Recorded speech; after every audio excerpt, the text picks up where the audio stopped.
estou conversando com o promotor eleitoral do Ministério Público Estadual, doutor Breno Simonassi. Doutor Breno, em setembro de 2009 foi sancionada a lei que ficou conhecida como mini-reforma eleitoral, onde estão previstas várias mudanças no processo eleitoral. Quais são as principais alterações para as campanhas dos candidatos?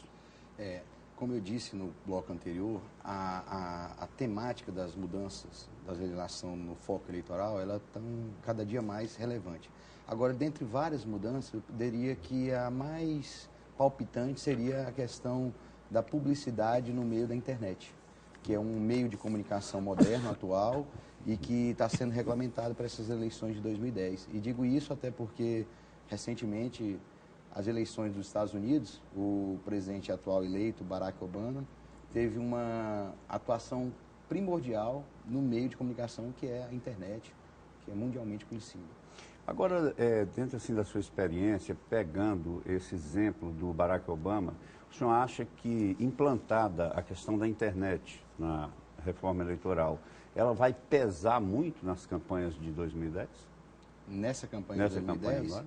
Olha, a gente tem aquela visão de que a internet ainda não está acessível, mas pesquisas recentes mostram que o eleitorado e, sobretudo, o cidadão já tem acesso. Qualquer cidadão, em qualquer confim, no estado inteiro, eu falo isso, sou da região do Bico Papagaio, conhecidamente a região mais esquecida, lá tem um acesso muito fácil à internet, à mídia. Eu acredito sim que a internet vai ser um dos fatores que pode pesar nessas eleições.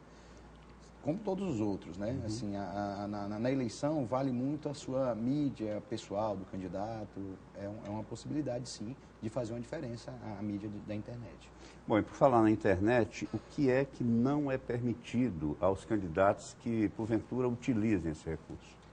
Não, qualquer tipo de propaganda paga, utilizar sites oficiais, como organizações, autarquias, instituições, é proibido propaganda nesses sites. Pessoas jurídicas com ou sem fins lucrativos também é proibido.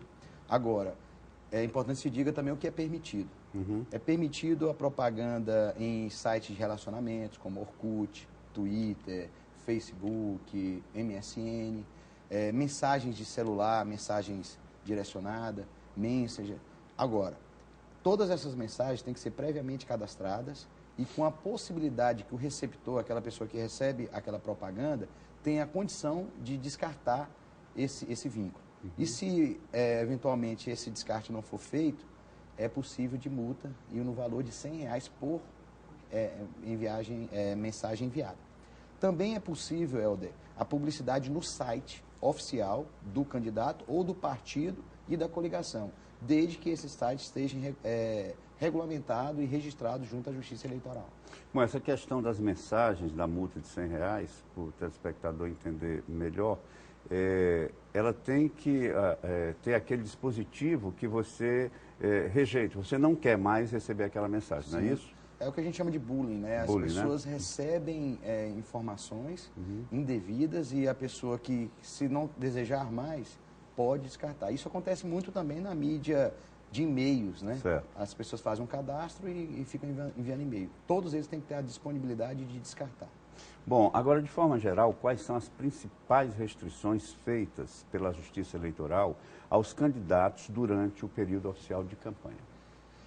Em resumo, a gente pode dizer que existem propagandas proibidas, vedadas, propagandas ilícitas, propaganda que insinue compra de voto, distribuição de brindes, showmício, aquela propaganda também abusiva, como se diz, aquela ofensiva a um outro candidato.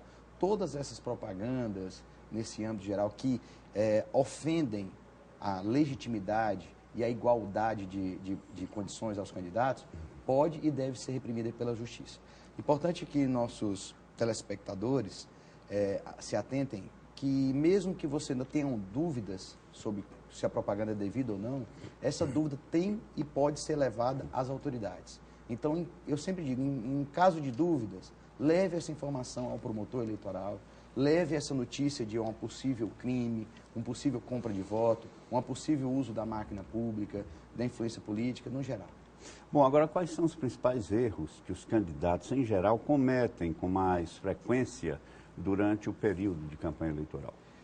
A gente tem notado que naquela gana, vamos dizer assim, de chegar ao poder, às vezes a pessoa extrapola abusivamente, não respeita, por exemplo, os limites de altura, os limites de respeitar publicidade quanto a hospitais, teatros, escolas, em distância mínima de 200 metros. Então, a gente percebe que dentro do processo eleitoral, embora as regras sejam claras, de ambas as partes, a gente percebe que eles sempre avançam um pouco, tentam sempre buscar uma interpretação que a lei não permite. Em âmbito de processo eleitoral, toda interpretação que deve ser dada à legislação é unicamente no sentido de buscar a lisura, ou seja, a igualdade de partes. Igualdade de partes nessa competição, nesse pleito eleitoral. Doutor Breno Simonassi, no último ano nós acompanhamos decisões dos órgãos de justiça em nível estadual e federal que demonstraram mais rigor em relação ao cumprimento das leis eleitorais. Pessoalmente, o senhor acredita que a tolerância à corrupção está diminuindo aqui no Brasil? Pessoalmente acredito e costumo dizer que eu sou um otimista. Tenho certeza que o cidadão cada vez mais está rigoroso, ou seja, está avesso a essa questão de compra de voto, do uso da máquina. Prova disso, dessa minha conclusão, a gente percebe nessa última lei aprovada pelo Congresso Nacional, a Lei Complementar 135, a famosa lei da ficha limpa, ou ficha suja, como queiram, que, fruto da iniciativa popular, e diga-se de passagem, desde o início o Ministério Público esteve à frente dessa aprovação, foi levado ao Congresso Nacional e numa velocidade impressionante. Em menos de 72 horas, no Senado Federal, foi aprovada a lei. O TSE confirmou a sua aplicação nessas eleições. Então, isso mostra e demonstra que o povo está insatisfeito com compras de voto, com abuso do poder econômico. E a nossa sociedade, ela é muito jovem no exercício da cidadania e na democracia. São poucos, na história da humanidade, são poucos anos em que o Brasil está exercendo a liberdade de voto. E eu acredito que nos anos a sociedade tem aprendido sim, e tenho a certeza que essas eleições serão prova disso. E o papel do Ministério Público nessas eleições vai ser fundamental, fundamental no sentido de rigor quanto aos abusos cometidos. Nós, do Ministério Público, estamos pautados, entusiasmados e com toda a dedicação para que o processo eleitoral seja equilibrado, seja respeitoso, um processo com propostas, e é isso que a sociedade espera dos candidatos. Bom, eu já estou conversando com o promotor eleitoral do Ministério Público Estadual, Dr. Breno Simonassi. Lembre-se, acesse www.elderpeixoto.com.br. Nós vamos para mais um rápido intervalo cultural e voltamos já já.